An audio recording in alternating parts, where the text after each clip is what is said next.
Hello everyone and welcome back to Policy Room, where we break down the important debates happening in Washington in a clear and straightforward way. Thank you for joining us. Today, we're looking at comments made on the Senate floor addressing the ongoing government shutdown.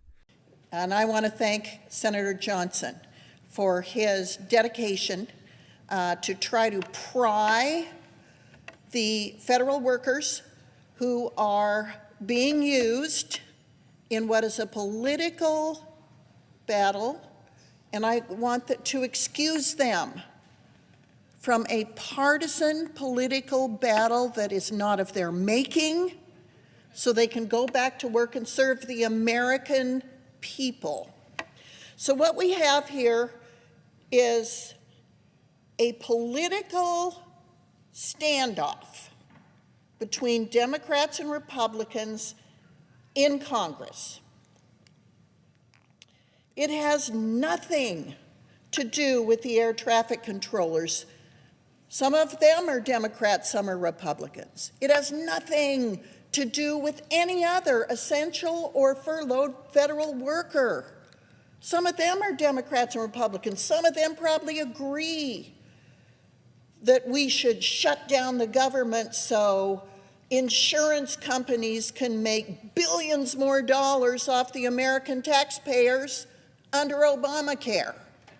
Some of them are Republicans and think that we should open the government and work out this healthcare mess after we open the government.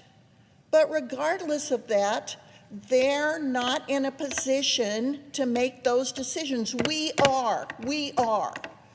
So here we are, in the longest shutdown in government history. The Congress is responsible for it.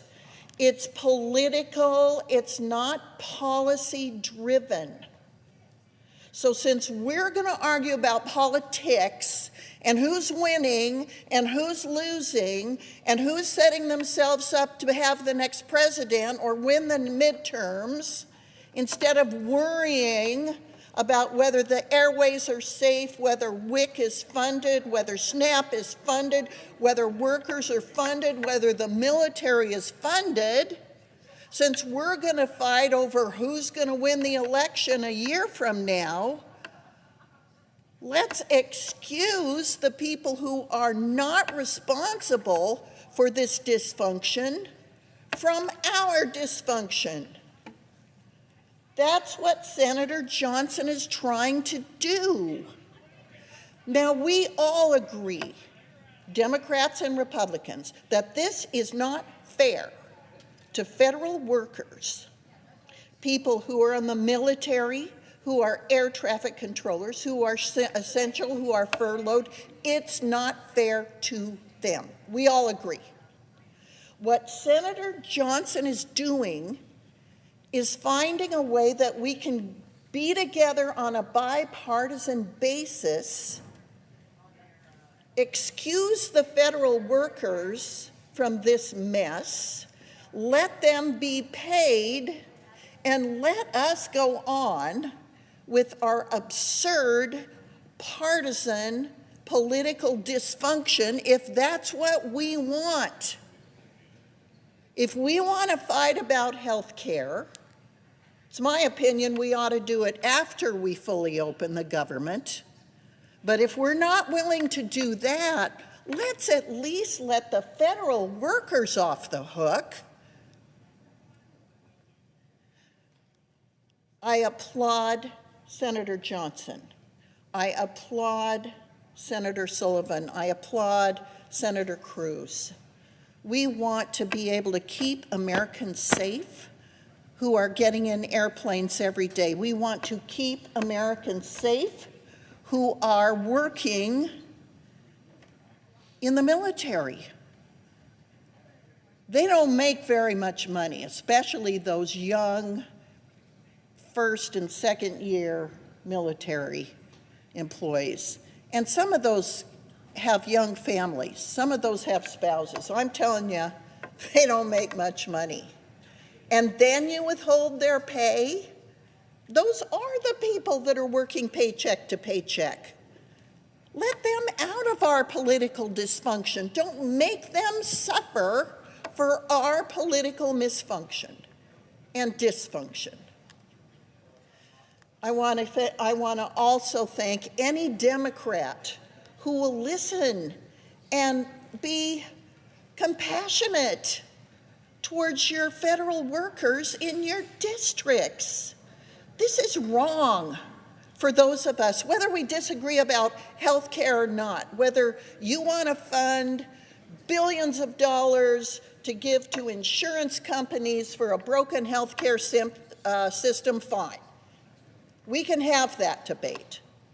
But don't penalize the federal workers for our dysfunction, our disrespect for them. Thank you, Mr. President. I yield back. I appreciate the remarks by Senator. The Speaker began by thanking Senator Johnson for pushing to protect federal workers who have been caught in the middle of a political standoff they had no part in creating.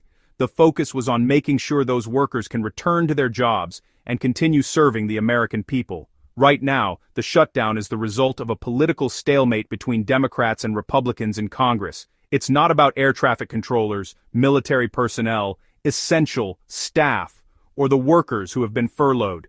These workers have a range of political views. Some support the shutdown, some oppose it, but none of them are the ones making the decisions. That responsibility lies with elected members of Congress. This has become the longest government shutdown in U.S. history, and the debate has shifted away from policy to political gains. Who is winning, who is losing, and who will benefit in the next elections? Meanwhile, essential services like food assistance programs, military pay, and aviation safety are caught in the crossfire. Senator Johnson's proposal is aimed at relieving federal workers from the consequences of this political fight. In other words, allow them to receive their pay and do their jobs, while Congress continues its debates separately. Both parties agree that it is unfair for federal workers, especially lower-paid military members and essential personnel, to go without pay over a partisan dispute. The message is clear. If Congress wants to continue arguing about healthcare and broader political issues, those debates should not come at the expense of the workers serving the country every day. Let them be paid. Let them continue to work. Don't make them bear the cost of political dysfunction. The Speaker closed by urging both Democrats and Republicans to show compassion and fairness toward the people who are currently struggling because of decisions made in Washington. Thank you for watching Policy Room. Stay informed, stay aware.